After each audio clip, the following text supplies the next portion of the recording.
Trump versus JPMorgan, the lawsuit that exposes the banking system's darkest secret. This is not just a lawsuit. What you are about to hear is not another political headline. It's not left versus right. It's not Trump versus the establishment. It's not crypto drama. And it is definitely not about one man. This is about power. Because when a former president of the United States files a lawsuit against the largest bank in America, the system is already cracking. This week, headlines appeared quietly, almost nervously, reporting that Donald Trump has filed a lawsuit against JPMorgan Chase and its CEO, Jamie Dimon. The allegation? That JPMorgan politically targeted accounts, restricted access to financial services, and weaponized banking power under the vague and unchallengeable excuse of risk management. But buried deep inside this lawsuit is something far more dangerous, something that affects you whether you like Trump or not. Because this case exposes a reality most people still don't want to face. Your access to money is no longer guaranteed. Banks are no longer neutral intermediaries, and crypto was not attacked because it was risky, but because it was uncontrollable. This lawsuit doesn't just threaten JPMorgan, it threatens the entire Western banking model, and that is why the media is already trying to move on. But today, we won't. What exactly is Trump accusing JPMorgan of? Let's remove emotion. Let's remove politics. Let's look only at the mechanics. According to the lawsuit, JPMorgan allegedly closed or restricted accounts, refused banking services, applied enhanced surveillance and monitoring, used vague reputational risk rules, targeted politically sensitive individuals and entities. And here's the critical part. All without criminal charges, all without due process, all without transparent justification, no court order, no conviction, no appeal process, just termination. The phrase you need to remember is this: politically motivated debanking. Because once a bank decides you are a risk, you don't get a trial, you don't get a warning, you don't get a hearing. Your financial life simply stops. No payroll, no wire transfers, no merchant processing, no credit facilities. In a fully digital economy, that is not inconvenience. That is financial execution. Trump's lawsuit argues that this power, quietly, informally, and without oversight, has been abused for years. And once you see it, you can't unsee it. JPMorgan is not just a bank. To understand why this matters, you must understand what JPMorgan really is. JPMorgan is not just a commercial bank. It is the largest U.S. bank by assets, a primary dealer to the Federal Reserve, a clearing institution for trillions of dollars daily, a global gatekeeper of dollar liquidity, a political force that operates above many governments. When JPMorgan changes policy, entire industries adjust. When Jamie Dimon speaks, markets listen, and regulators often follow. This is not conspiracy. This is structural reality. Banks like JPMorgan sit at the intersection of government policy, regulatory enforcement, capital flows, political pressure, which means when they act, they do not act alone. The hypocrisy that reveals everything. Jamie Dimon has spent years publicly attacking cryptocurrency, decentralized finance, stablecoins, Bitcoin custody, unregulated money.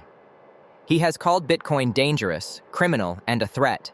Yet at the same time, JPMorgan builds its own blockchain infrastructure, runs permissioned ledgers, partners with central banks, supports CBDC research, experiments with tokenized deposits. This is not contradiction. This is control. Public crypto is permissionless. Private blockchain is permissioned. One empowers individuals. The other empowers institutions. And that difference terrifies banks. The crypto clash that changed everything. Crypto was never the real risk. Crypto was the challenge. Because crypto removes middlemen, gatekeepers, permission structures, political filtering, centralized choke points. Banks claim crypto threatens stability, but let's be honest. Banks laundered billions and paid fines, funded housing bubbles, triggered systemic collapses, required taxpayer bailouts. Repeatedly, crypto didn't crash the system. Banks did. Crypto didn't threaten stability. Crypto threatened relevance. And that's why crypto companies were debanked, off-boarded, locked out of dollar rails, forced offshore, treated as guilty by default. Not because of crimes, but because of competition. And JPMorgan sat right at the center of that pressure. This is financial surveillance capitalism. Let's be brutally honest. This is no longer free market capitalism. This is financial surveillance capitalism.